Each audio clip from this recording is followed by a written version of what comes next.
দেখুন, চট্টগ্রামের খাগড়াছড়ি পার্বত্য অঞ্চলে একটি বিপজ্জনক ঘটনা ঘটেছে, যেখানে দেখা যায় অনেকগুলো পর্যটক ঘুরতে গিয়ে তারা একটি অনেক বড় কিং কোবরা দেখতে পান এবং সাথে সাথে বাংলাদেশ সেনাবাহিনীকে তারা কল করেন এবং কল পেয়ে সেনাবাহিনীর একটি চৌকস টিম সেখানে হাজির হয় এবং হাজির হওয়ার পরে তারা সেই সাপটিকে ধরার চেষ্টা করছে। এটা বলছিলাম, পার্বত্য অঞ্চলগুলো আসলে বর্ষার সময় একটু বিপজ্জনকই হয়, কারণ বিভিন্ন স্থানে পানি জমে থাকে, যেখানে সাপরা ভালোভাবে চলাফেরা করতে না পারার কারণে তারা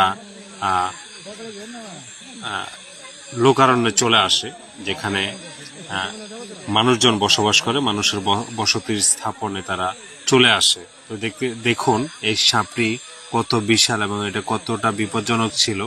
আসলে বাংলাদেশ সেনাবাহিনী খুবই হেল্পফুল। তারা প্রত্যেকটি কাজে মানুষকে এমনভাবে সহযোগিতা করে যেটা আসলে তাদেরকে ধন্যবাদ না দিয়ে পারলাম না। দেখুন, পার্বত্য অঞ্চলে আসলে সবসময় তাদের এমন সহযোগিতা থাকে এবং তারা মানুষকে এভাবেই সহযোগিতা দিয়ে যায়।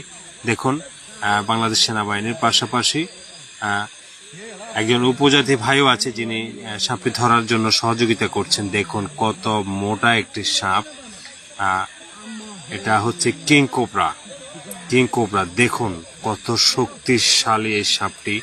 ও মাই গড, দেখুন কত বড় এই সাপটি। ও মাই গড বন্ধুরা, এই একই জায়গায় ইতিপূর্ব সেম আরেকটি ঘটনা ঘটেছে এবং এর থেকে বড় একটি সাপ সেখানে ধরা হয়।